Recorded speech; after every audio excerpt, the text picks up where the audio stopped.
ఆంధ్రప్రదేశ్ ముఖ్యమంత్రి చంద్రబాబు నాయుడు గారు, తెలంగాణ ముఖ్యమంత్రి రేవంత్ రెడ్డి గారు ఇద్దరు కూడా నారాయణమూర్తిని చూసి సిగ్గుతో తల ఉంచుకోవాలి. ఆయన మీద సినిమా తీశాడు, ఆయన యూనివర్సిటీ సినిమా. అందులో లీకేజ్ గురించి లక్షల మంది విద్యార్థులు ఎంత బాధపడ్డారో ఒక సందేశాత్మక సినిమా తీశాడు. దాన్ని ప్రీవ్యూ చూసా. ఆయన ఏమంటున్నాడు, నాకే గవర్నమెంట్ సహాయం అక్కడ చెప్పాడు. అలా నారాయణమూర్తిని చూసి సిగ్గు తెచ్చుకోవాలా? కోట్లాది రూపాయలు ఖర్చు పెట్టుకునేటువంటి తీసే వాళ్ళకి మీరందరికీ రాయితీలు ఇస్తారా?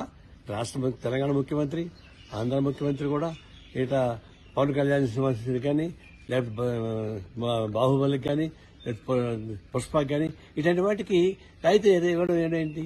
వాళ్ళు డబ్బులు పెంచుకోమని బ్లాక్లో అమ్ముకోమని పర్మిషన్ ఇవ్వడం ఏంటి? ఇది ఒక దివాళా రాజకీయం తప్ప ఇంకోటి కానీ కాదు. ఇలాంటి పద్ధతికి ప్రజలు అసహించుకుంటారు. సినిమా ఏదైనా సందేశాత్మకం ఇచ్చారేమన్నా? వాళ్ళు సందేశాత్మక సినిమా ఇచ్చిన మీకు సహాయం చేయడం లేదు.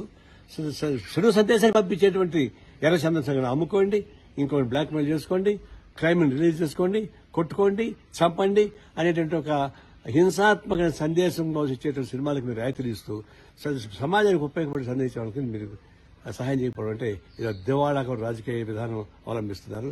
సిగ్గుకు తల ఉంచుకోవాలి.